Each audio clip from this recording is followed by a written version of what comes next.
Hey everybody, welcome to Inside the Matrix. I hope that all of you are doing well in spite of yet another crazy week in the world. My guest today on Inside the Matrix is Dr. Jere Rivera-Dugenio, PhD. He's an inventor, quantum morphogenic physicist with a PhD in natural medicine from the International Quantum University for Integrative Medicine in Honolulu, Hawaii. He specializes in advanced scalar plasma energy technologies, quantum morphogenic field physics, and the larger paradigm of science known as the 15th dimensional unified field physics. Currently, he is obtaining his genetics and genomics certificate at Stanford University. Dr. Jere has several paradigm disruptive, peer-reviewed published papers at the International Journal of Scientific and Engineering Research. He's also the president of the Jere Rivera Foundation, a nonprofit medical surgical autism organization, as well as founder of the Bioregenesis Conference. He is also co-owner of Bridgeway Senior Care Center in Bridgewater, New Jersey. He has lectured and presented his research findings at the Fran Deschler's Health Summit, the Conference on Physics, Chemistry and Biology of Water, the Best Answer for Cancer Conferences, and Autism One. All right, welcome to the show, Dr. Dugenio. So glad to have you here. Thanks for having me, Jimmy. And that's quite a quite a resume you have there, and you've been through a heck of a lot. And I did see you do an interview with Luke before, and I was fascinated by that. And I always ask our new guests on the show if they would kind of go back, give us your background for our listeners and our viewers so that they can kind of get a feel for where you grew up, what your family life was like, your experience. And I know you had an amazing transition experience, and we want to get into all of that. So if you could kind of just go back for us and give us your background a bit and give people an idea of where you came from, if that's okay. Sure. So I came from a family of medical doctors in New York City, and that's where I was born and raised. And early in my life, unfortunately, I was subject to sexual abuse from a school teacher, male, at a private all-boys school in New Jersey. So, Jimmy, that propelled me throughout my life to not trust anyone, to have a, relationship and trust issues. Yeah. Sure. So as I was growing up, when I got into my young adulthood, I turned to drugs, and I was the expert on every single addiction you could possibly think of just to get out of my body. I was not comfortable in my own skin, so to speak. Yeah. So, for most of my adult life, I turned to addictions to escape. And just one day in September of 2000, I died. And it was a drug overdose causing a massive heart attack. Wow. And that incident, September 10th, I remember it to this day, of 2000, literally changed who I am in this life and what my purpose moving forward from that day was to be. Okay, obviously that's a huge, major thing to happen to anybody. Yep. So kind of walk us through what that was like. What did you see? What did you feel? What did you hear? What was that like? My death experience, right? Yeah, your death experience. Okay. So, when you die, and unfortunately everyone will, everything's in motion and moves. And then when you transition, everything stops like a Polaroid. So the last thing that you look at when you're dying, that's the still frame, so to speak. And from that point, when everything stops, it's like, I popped out of my body. I left my body from this area here, the Fontanelle area, and I'm looking at my body from a 45-degree angle, about 2 to 3 feet up, hovering. Right? Wow. So I'm looking at myself. So the thing is, Jimmy, when you die or you go through the death transition, and I don't really like using that word. I prefer to use transfer of consciousness experience. You can still think. we're not taught to prepare for death in our society. We're not Oh, taught any no. of that, right? But the amazing thing is, I can still think. I was like, wow, that's my body there. If that's my body down there, I had full awareness around me, 360 degrees. And the moment I asked, well, who am I? Because I'm watching my body down there, I immediately got uploaded like a software upgrade. It was just boop. I was out of this, let's say, dimension, 3-dimensional reality. And Wow. from that space, it's likened to a software upgrade, really.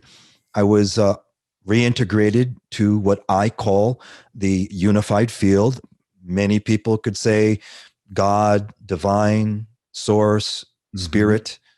And in that space, it is true. You know everything because Wow. information is the field.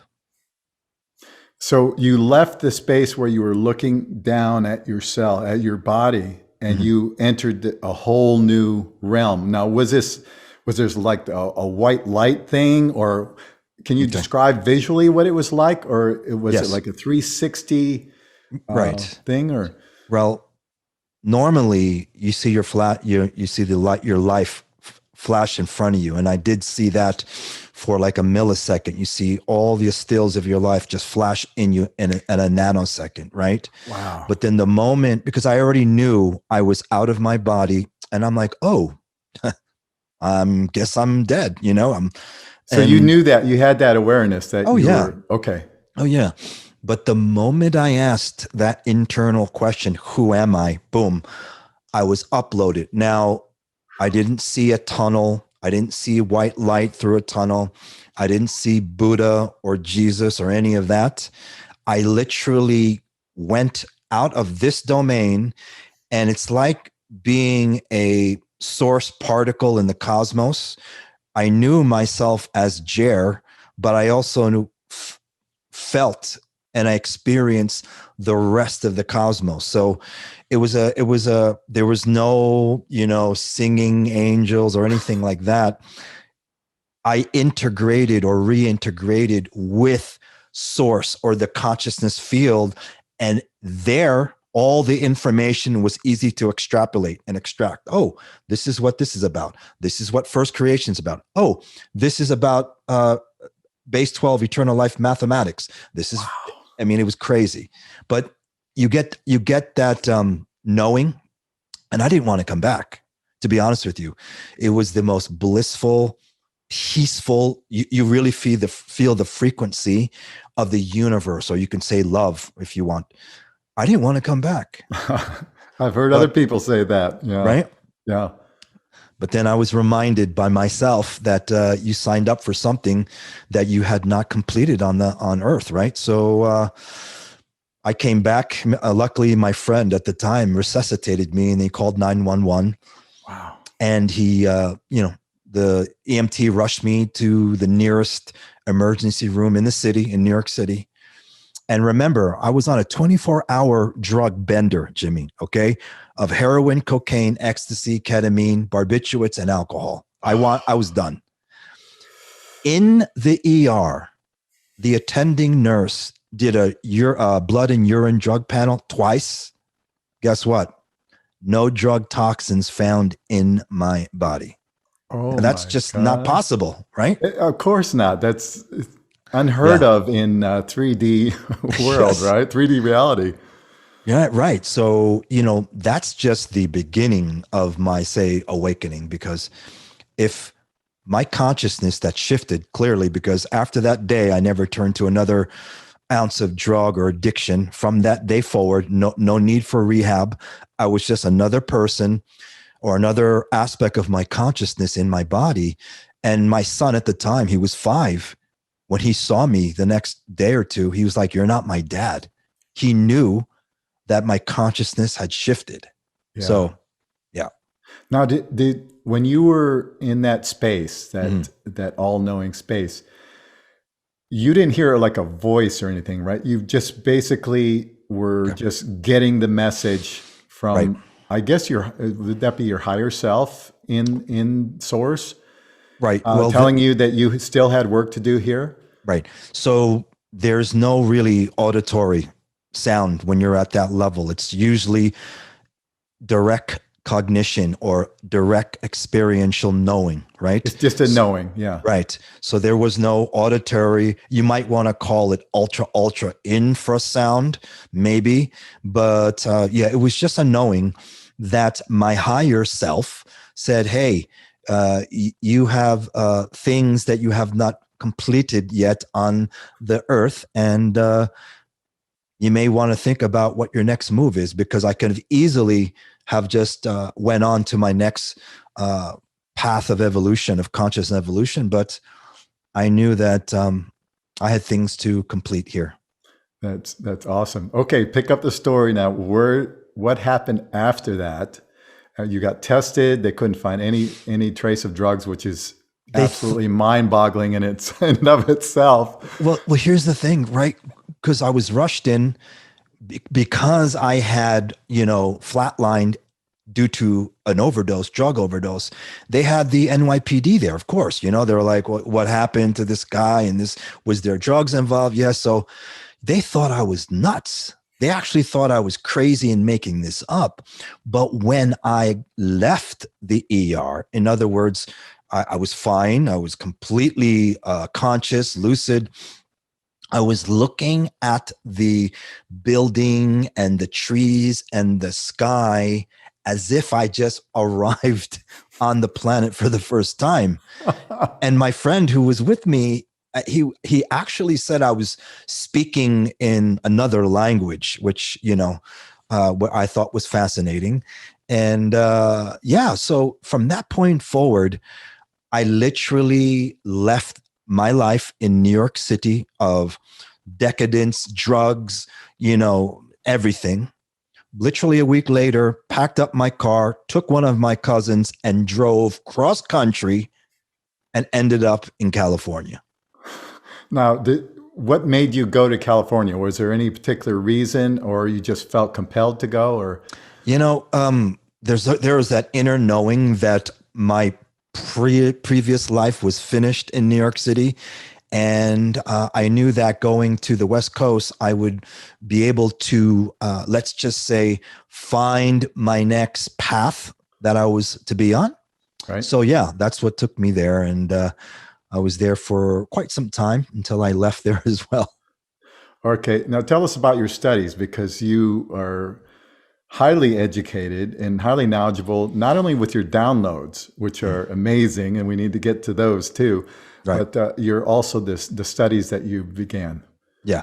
So, prior to my death experience, I was in pre-med school. I was taking classes, literally doing pre-med at Drew University in New Jersey.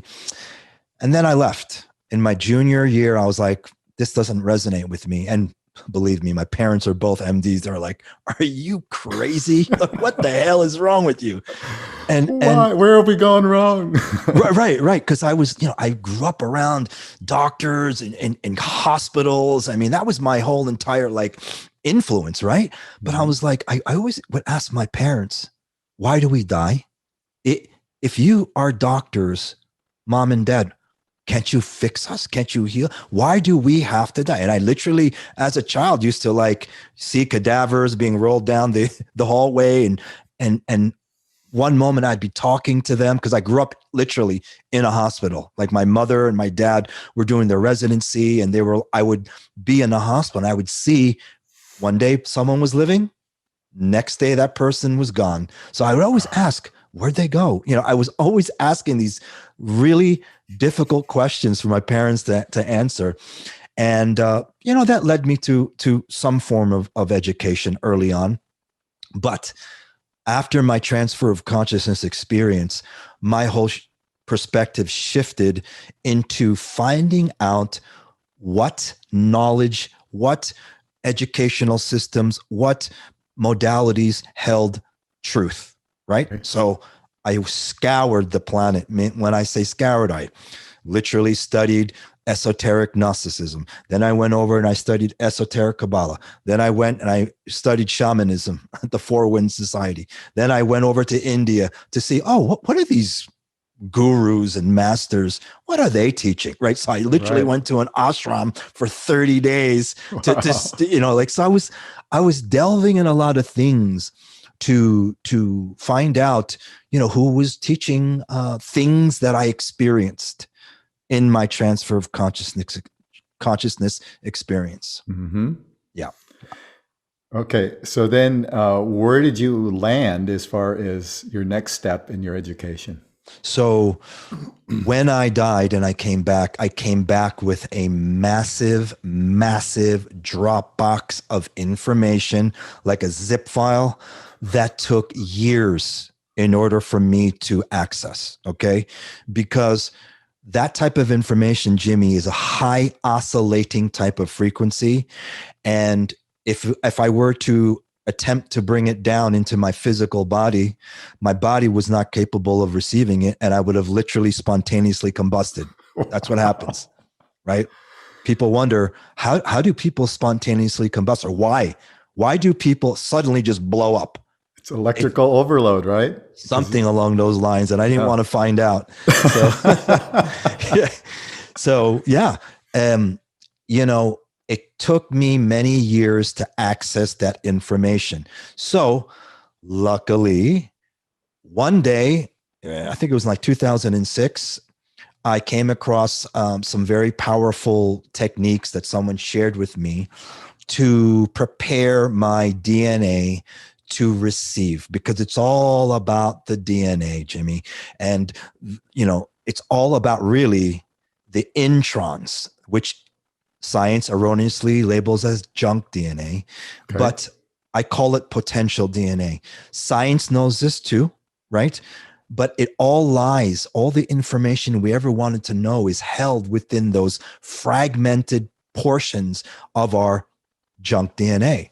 Oh. So I knew that I had to do something to prepare my introns to receive the information. So that took me into delving into quantum morphogenetic physics.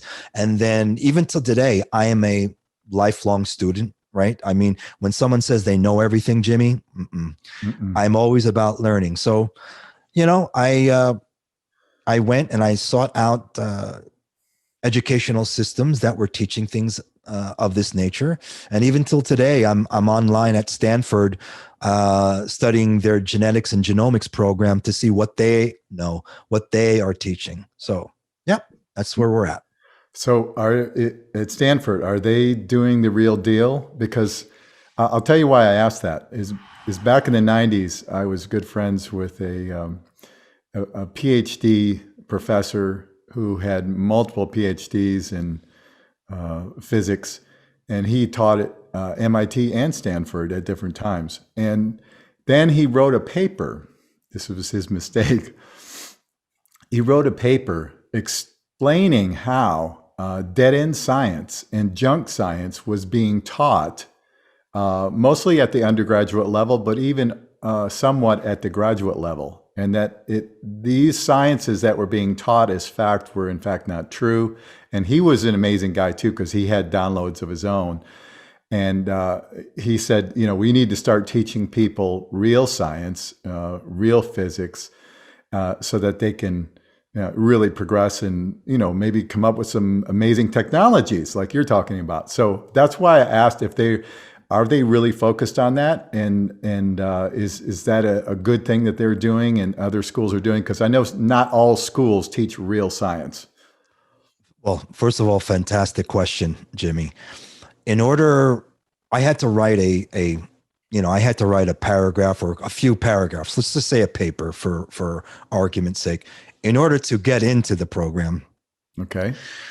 I had to write, what I wanted to attend online, et cetera, et cetera. So my paper was all about, hey, I want to attend Stanford online because I want to know what you know about the genetic hybridization program that extraterrestrials may or may have done to the human genome 250,000 years ago. So I put it on them to see what they do. They accepted me. And it's interesting because in the courses, of course, they're not going to come out and say, the human genome was genetically engineered 250,000 years ago.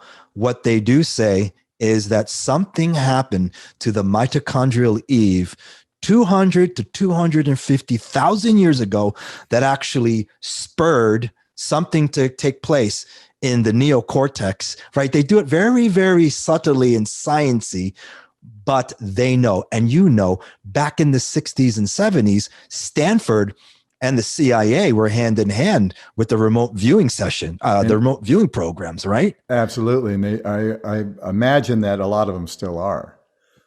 Right. But they're not saying, of course, they're not going to say it, right? Oh, It's all no. political.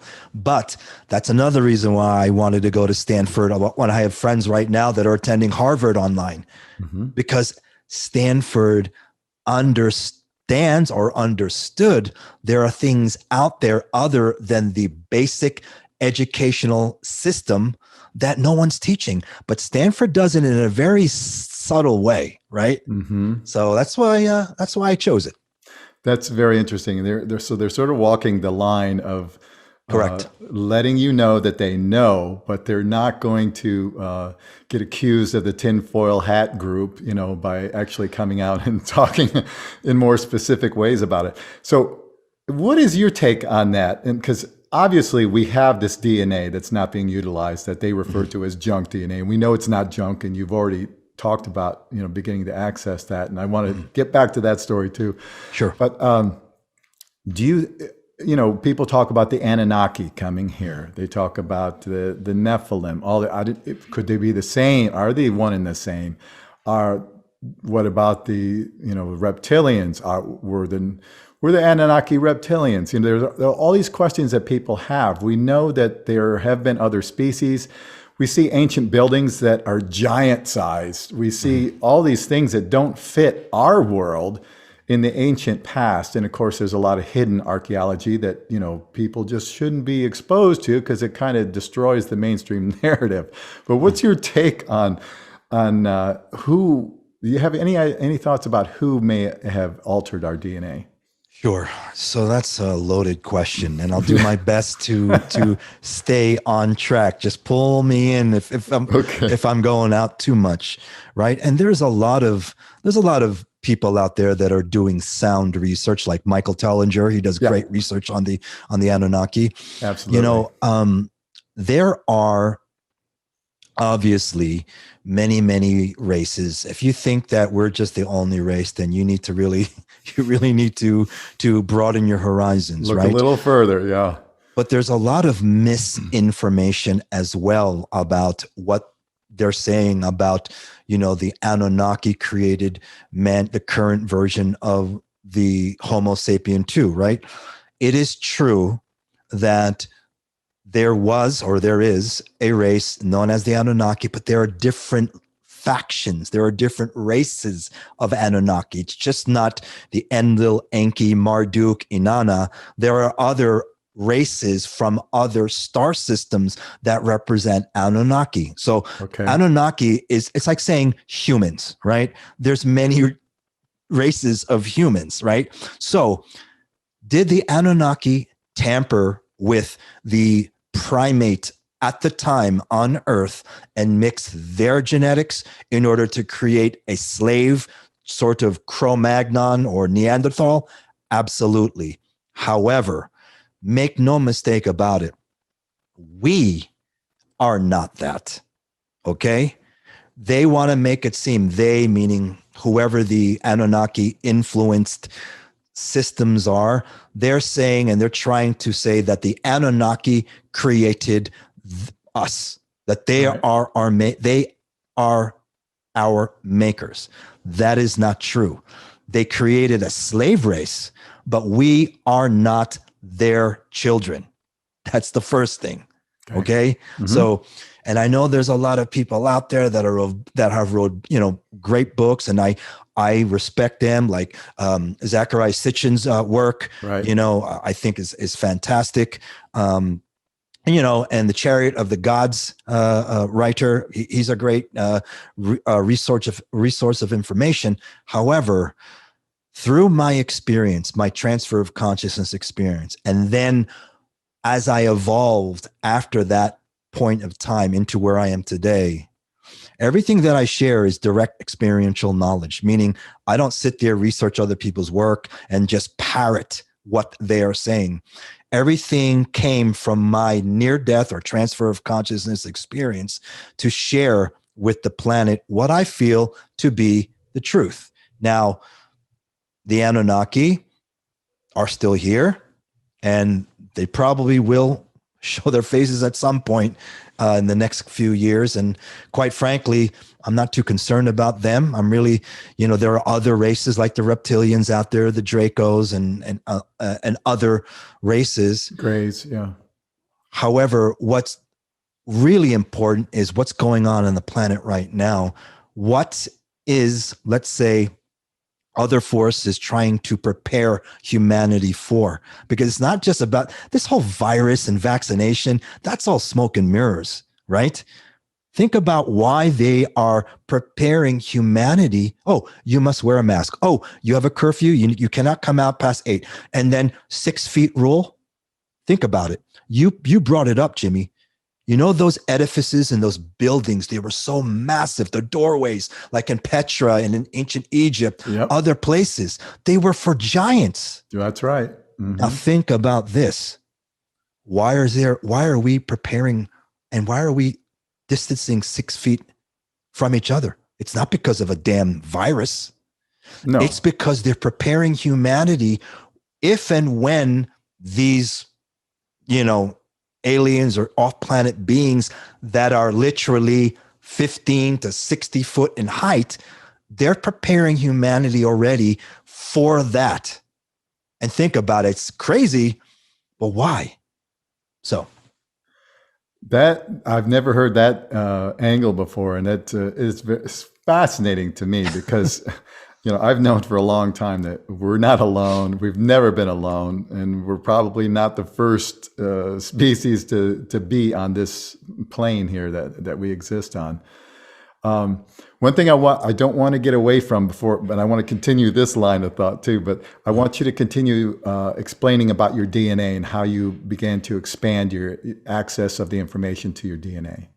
Yeah. So there were, I've done a lot of due diligence over the past, 21 years. I have 2 birth dates. Okay. So the body is quite older, but the consciousness that's speaking to you, it would be suffice to say that it's been here on this planet for a little over 21 years.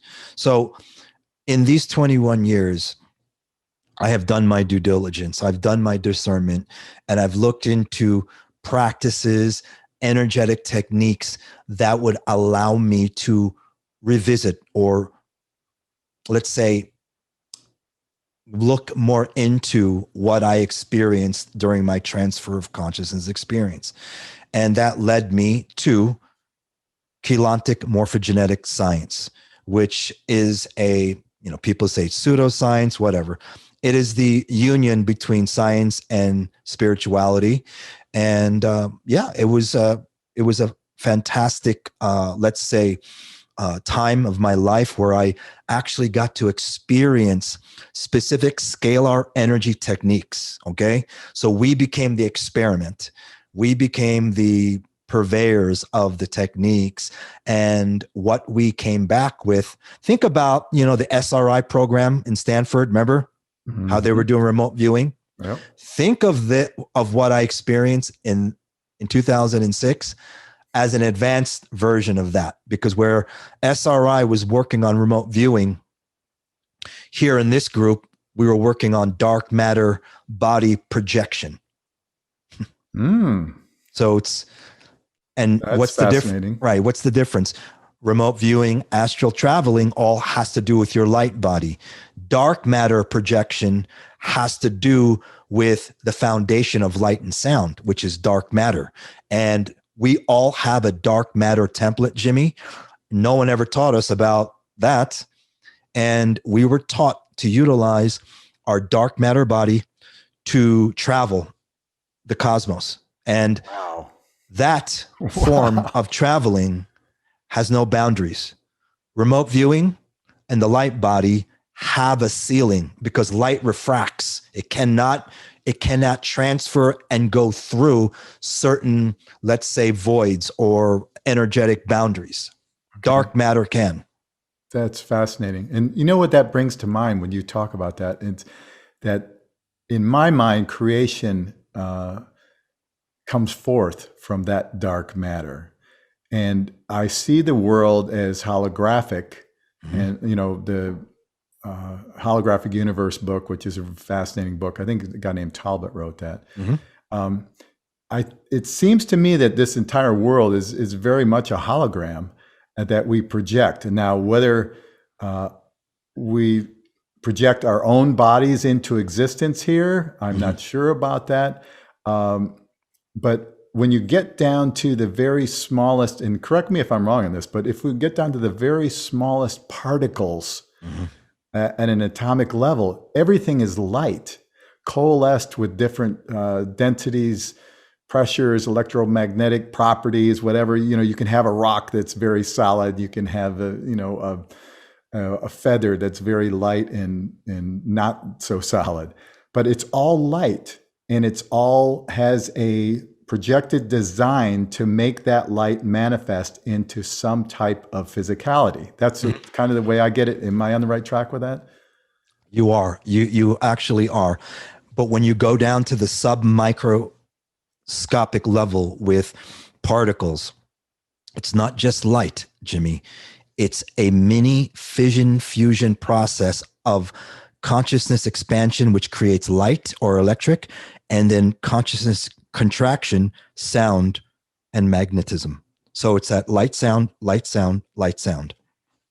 Okay, so the sound and the magnetism, is that what gives the form? Is that what creates and keeps the form of something that's created? So you're talking about how energy take a body, turns into matter, right? Yeah. Okay. So everything stems, first of all, originates from the source consciousness field. Let's just say God or whatever you want to label it. That actually translates into spirit, right? People talk about spirit, but we all have a spirit body, which is made up of pre-substance consciousness. Spirit body creates or founds our dark matter template. Our dark matter template then creates our light body. Our light body then creates the physical atomic body. Oh, okay. So it's a down step creation model. Oh, that's so fascinating. That just brings up all kinds of possibilities. And if once you can tap into your true essence, your God essence, your spirit, is it then possible for you to? Is that how people teleport and project themselves into other places? Well, you've heard of Tibetan monks doing the rainbow body transition, yeah? Mm-hmm. But what let's say I experienced was rather quantum spanning, okay? Which means being able to take your physical body, reunite and integrate it with your light body, and then your dark matter body to be able to turn the physical atoms back into its natural form, which is spirit. Whoa. Is this something that can be taught to someone, or is this a gift that certain people receive because it's part of the work that they're to do here? Well, we all have it. Like I said, all of this information lies in the fragmented DNA called the introns or the potential DNA. Everyone has the potential, Jimmy. It's whether you have the willpower, the dedication, and the interest to do it. But the desire, basically, right? Yeah, absolutely, the desire. Okay. So, God, my mind is going in like 10 different directions. This is awesome. I really, really like it. So where are we at now as human beings? Now, you kind of talked about what we're being conditioned for. Now you've got, it's definitely a movie, a play that we're watching And to me, it in the past, up until before last year, which was a sort of, I would say, a quantum leap in manipulation of the world and the humans in the world. We sort of had experiences, both good and bad, which were our teachers on sort of a micro level. But last year, things really amped up with this scamdemic. We know that that wasn't what it was about, and it still isn't what it's about. But so for some reason, it was amped up to be on a big level, a world scale level, where somebody somewhere or some group of people felt the need to manipulate humanity on a massive scale. So you alluded earlier to the fact that they're preparing us for the arrival of the Anunnaki or some faction of the Anunnaki and possibly other races. Yeah. Think that's what's really going on? Well, I'm telling you, within the next 30 years, and you could probably quote me on this, within the next 30 years, there will be some type of disclosure. Now, is that a good thing? That's the question, because look at the way humanity is now, Jimmy. I mean, fear-ridden. Right. Yeah. So can you imagine the percentage of humanity that is going to drop to their knees when an advanced race, whether good intentioned or ill intentioned, they come down and they see, and the humans go, oh my gosh, there's other beings out there. And these beings say, we are going to help you. You have all these viruses and all these, wars. We're going to help you. We're going to gift you technology. We're going to gift you this advanced technology for medicine. What do you think humanity is going to do? They're going to drop to their knees and they're going to go freak out. Right. They're going to either go, save us, or get the hell away from us. So yeah, start shooting at them or something. Right. So what I am all about in this time that I have, because I know when I'm choosing to leave, because we all should have a choice of when we're going to leave, when we choose to move on our journey, right? My whole intention is to help everyone access their own self-sovereign power through the intron DNA, because that's where all the information lies. The Russians know about this, Germans, Japanese, they've have decades of research far greater than the Americans about what lies. What is the purpose of our introns, our junk DNA? Russians found out that it was data storage and communication. Germans found out that there's literally, if you really delve into the introns, there's hyper communication that takes place from DNA to DNA. And the language of the DNA, Jimmy, is not biophotonic. It is magnetic scalar energy. That is the language, as per Professor Dr. Konstantin Meil, who is the next Tesla from Germany. He's got published research for decades about this, that our DNA communicates through the magnetic vector of a scalar field. Why? Because in between the double helix of our chromosomes lies what's known as a major groove, which is made up of phosphates with a negative charge or a magnetism. So these are things that we're not taught in school, right? Oh, absolutely not. Because we don't want the peasants, becoming too wise here. they might take their power back. Right. And I understand that's where you're coming from. So what's your plan? How does one go about trying to educate people in this way? Well, I mean, just literally within the past, I don't know, few days, maybe a week, I was able to access more of my download that I came back with 21 years ago. And I started the Bioregenesis University, which is the first online self-educational system that shares eternal life principles and eternal life, let's say, techniques on how to reclaim your ability to become the being that you were meant to be. Wow, Yep. that's incredible and very, very exciting. I want to share an experience that I had with you, and I wanted to ask you about what it meant. I had a psychedelic experience as a young guy in University of Miami, Mhm.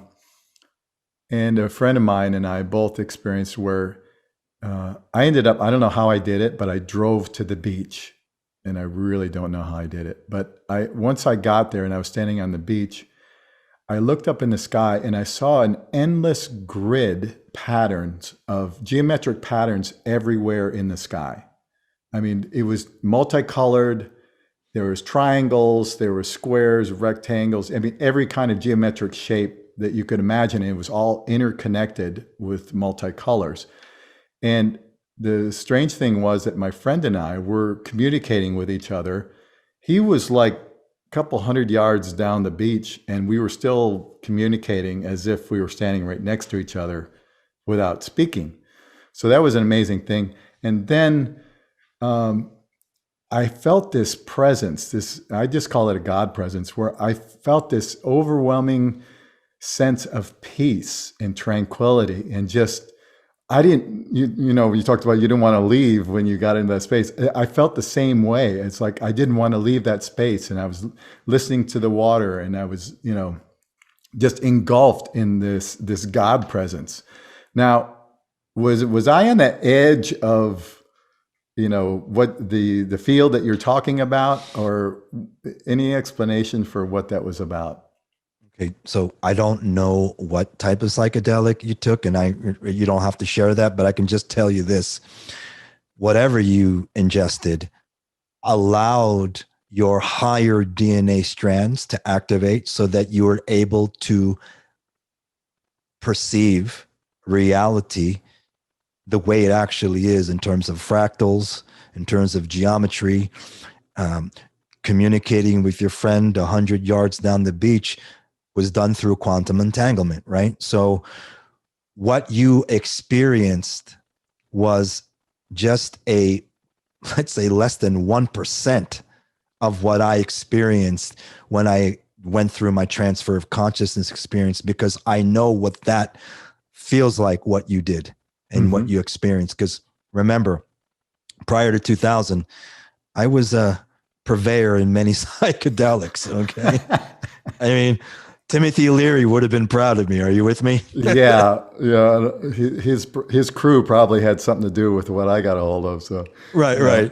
Yeah, but that is absolutely just a glimpse of what you're going to experience when you leave your physical body for good. And that's one thing I share with everyone, is that no matter what, you're succumbing to or how you transition, remember one thing, that you can still think, you're still conscious. Do not be gripped in fear, because that's the whole problem. We're not taught to prepare for death. We are not taught that in school, even by our no, parents, right? not by anybody. Right. But it is the most peaceful experience, like taking off clothes and putting on new clothes. It really is a transfer of consciousness experience. And if people, your listeners, can just take one thing from this episode, is that you're in charge, not just here on planet of your life, but it's after you leave. You have full choice on what to experience and where to go. So that's really reassuring to know that you're still self-aware, and that you're the true you, the spirit essence of you is not changed. You just left a physical body, and that's a lot of people have said that have had similar experiences, and they probably haven't gone as deep as you have.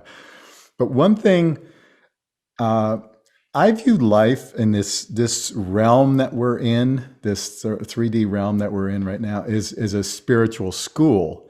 Now, I wanted to get your take on that. Do you feel like we're in this as an experiential school, And did we create this school to then, move into almost like a virtual reality game? To me, this is like the ultimate virtual reality game that we're in. We Mm-hmm. have these bodies, these avatars that we're in, Mm-hmm. and then we come into this world and we get amnesia. We don't remember who we are. We don't know where we came from. We can't remember hardly anything. Few people do, but not many. We basically come in here with a clean slate.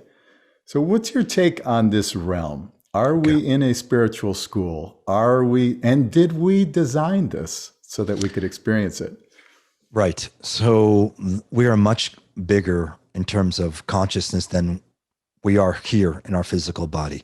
Yes, this cosmos or this reality is a holographic projection. We project our reality. Our consciousness projects what we are experiencing through our DNA. Our DNA is the literal projector of our reality. So that's the first thing. Now, whether you want to call it a spiritual school, the reason why we birth in and we have no recollection of who we are, where we came from, et cetera, we have this quote unquote cosmic amnesia, is because we birth into a planet that has electromagnetic distortions already. So, in other words, our planet is flipped 180 degrees on its north-south axis and tilted 23.5 degrees, on that axis. So people think that our magnetic north is that, but it's actually cosmic south. So that's the first reason why we have no recollection, because we're birthing into a planet that is flipped upside down and tilted 23.5 degrees on its axis, and our electromagnetic fields are already jacked. So that's the first thing. So, and you don't have to believe a word I say. Take a look at the last pole shift that occurred. All right. Just do your due diligence, and you can just do your research and see, oh, wow, this guy Jerry is actually telling the truth. We have experienced a pole shift. Our planet is tilted and flipped 180 degrees on its north-south axis. So those are major things. Now, whether this is a spiritual school, I say we are consciousness. That's our first innate natural form, having a biochemical experience in individuation, right? In form. Mm-hmm. Now, is it a spiritual experience? Well, everything's a spiritual experience. Right. Everything's a spiritual school, because I relate spirit and spirituality to consciousness, and everything is consciousness. Okay. And to me, it seems like one of the responsibilities that we should have as human beings is to constantly be trying to raise our consciousness, to expand our consciousness, to be a perpetual student, as you said earlier, that we should all be perpetual students. We should approach things with an open mind so that we can grasp concepts which we maybe never even heard of before, or at least be able to consider them. I think a lot of people are they get stuck and they think, okay, well, this is my education. This is what I was taught. So therefore it is true, and that nothing else could be true. And I feel like as human beings, with that kind of an attitude, we're never going to experience and get to the place where we need to be, where we can, have any kind of unity or any kind of mass cooperation amongst each other, because we see so much division today, and it's very much programmed into our world. You can call it the dark side, you can call it evil, whatever you want to call it. But to me, and the reason why I liken it to a school is because you see the contrast of, what you would call good and evil, or what was pleasurable and good and feels good, to what is really nasty and doesn't feel good. And because of that, we have choices that we can make. Mm-hmm. We can either, we can be a psychopath, narcissist. We can play the role of, one of these political people out there who are who are desperately trying to, destroy a lot of good things in our world, or we can be a person that is always looking to grow and expand and be the most developed human being, the most developed spirit being that we can be.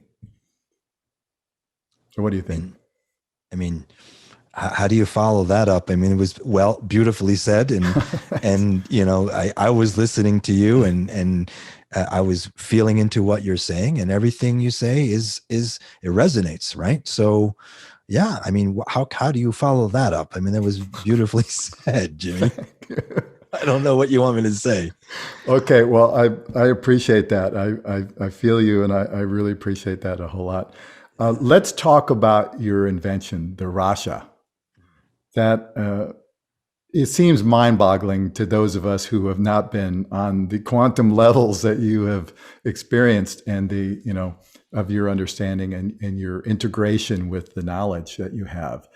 Can you kind of give us an idea about that, and maybe where it came from? How did you get the idea and all that? Right. Well, the information came back with me when I came back into body, right, in 2000. So it took many years to understand, because I really was not into mathematics, science, and physics, Jimmy. That was not my wheelhouse. Trust me. And when I came back, I was like, really? I was, I wasn't an expert in physics or quantum physics, right? So it took many, many years for me to understand really what this technology, because it's really not a technology. It's a really consciousness-based, let's say, tool. So the Rasha, which means dark matter body in the ancient Anuhazi language, Anuhazi, not Anunnaki. Okay. Anuhazi is the predecessor language of the ancient Native American Anasazi that were the purveyors and the dwellers in the Four Corners regions of North America that mysteriously one day disappeared, right? Mm-hmm. But the Anasazi is that name was, star family, star people, right? So Anuhazi was the predecessor language of the Anasazi. Rasha means dark matter body or dark matter template in Anuhazi. Now, the technology, I mean, Tesla delved with scalar energy. Other people delved with scalar energy in the past. So one day I woke up and I'm like, I had the blueprints and I was like, wow, I mean, this is nuts. I actually, went to a friend of mine who, his name is Jack Slovak, who has now he's transitioned. He's no longer with us. But Jack Slovak, he was a literal physicist. He worked for, defense contractors, NSA, NASA. I mean, this guy was top level. And when I went to him, talked to him, hey, Jack, what is this? Do you think this is viable technology? Because Jack was very much in touch with Colonel Tom Bearden. Okay. Tom used to go to Jack for advice in the military. Okay. And Tom Bearden knows his scalar energy, does. Right? Yes. Tom would go to Jack Slovak for advice. So I went to Jack because he's a friend of mine. And I'm like, hey, Jack, is this viable? Is this sound? And Jack said, yeah. So that's the first thing. So started to, put together the blueprints and what I downloaded. And it really has to do what sets the Rasha technology, which is a consciousness coherence technology or tool, what sets it apart from any other technology that's currently on planet is this, that it's base 12 mathematics. The coils are wound to a 1.414 ratio, which is a square root of 2, which is a aspect of the base 12 system, right? That's the first thing. All the frequencies that we utilize are transferred into an algorithm, a base 12 algorithm. So everything about the technology is base 12 or eternal life, because we were taught in school a base 10 mathematics. Unfortunately, the ancient Sumerians, the ancient Egyptians, the ancient Mayans, they were teaching base 60, which is a form of base 12. Right. So base 12, or the 12 number, is intimately related to eternal life creation. Okay. Creation is perpetual, ongoing, and eternal life. However, in our galaxy, the Milky Way, at the center of the Milky Way, there's a supermassive giant Sagittarius A star black hole. And eventually everything's going down that black hole, Jimmy. So everything in this system and in this solar system is finite life. That's why the Fibonacci, phi ratio, the golden mean, all of those mathematics and those numerology works, but they are finite life mathematics. This is where everyone gets all in a tizzy, especially when I talk to mathematicians. They're like, what are you talking about? The foundation of my work is finite life. Yes, it is, because one day you're going to die. And yes, the Fibonacci, phi ratio, the golden mean, the tube torus, they're all representations of a finite life system. What I did, I just extrapolated from my information the base 12. And I didn't make up base 12, Jimmy. Physicists like Burkhard Heim from Germany back in the 60s and 70s, these guys were talking about base 12 way before I was. Other scientists and mathematicians knew about base 12. And we have things that are base 12, right? We got our clock, we have the solar cycle, the lunar cycle, right? 360 degrees. Yeah, all those are base 12, right? Exactly, right? But in fact, counting, we can count 1, 2, 3, 4, 5, 6, 7, 8, 9, 10, 11, 12. That's how we were supposed to be taught, not like this. So what I'm saying is our technology is a base 12. All the other technologies that are not base 12, when you deviate from that base 12, Jimmy, you are no longer delving in the eternal life, perpetual energy sector. You are now dealing with finite life, death science technologies, which no one is talking about on planet. No one. Absolutely. You find one person out of all the people that you know, which you know way more than I do, find out who's talking about base 12 and eternal life, and there's not one person talking about it. Wow. They're not. That's fascinating. Okay, so your machine is base 12. Yes. So what does it do? It simply allows the user to expand their consciousness to a level of consciousness unity or consciousness coherence. Because if everything in existence is founded on consciousness, well, if you're sick, if you want to materialize things in your life, use consciousness, because we are consciousness. Now, the technology simply brings you from fight or flight or sympathetic to parasympathetic in a matter of minutes, less than a minute, really. Depends on how stressed out you are.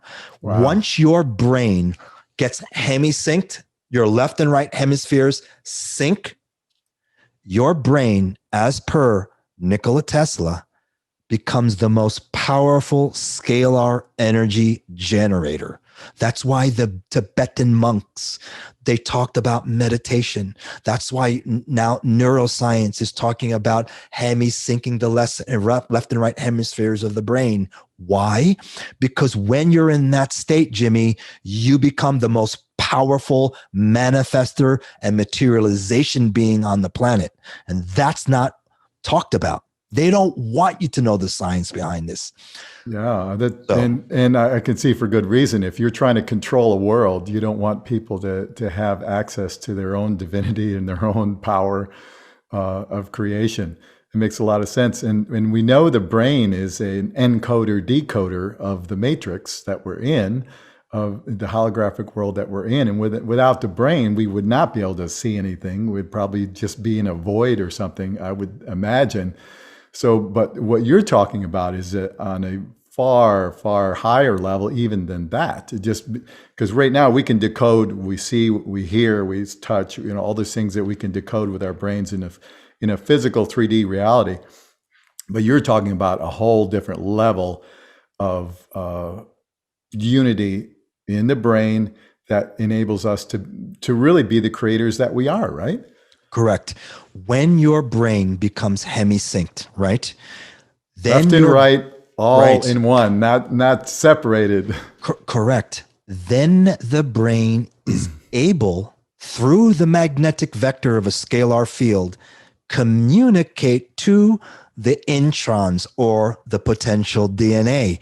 That is they don't want you to know that. There was an episode, and I'm going to date myself. There was an episode I remember watching as a child. You remember the $6 Million Man with Lee Majors? Of course, yeah. Okay. People, all these young people are like, what the heck is he talking about? So just Google the $6 Million Man. And there was an episode that I remembered as a child, Jimmy, that there was there was someone that was Lee Majors, Steve Austin's, opponent. This guy had full power to talk to his DNA way back then, like in that episode. Wow. He was able to hemisync left and right hemispheres of his brain. He was able to control his breathing. He was able to control his heart rate variability. He was able to do many things, among them heal. And that really, to this day, stood out to me. That cellular memory stood out to me. And then think about what happened to me when I died. What happened to those toxins?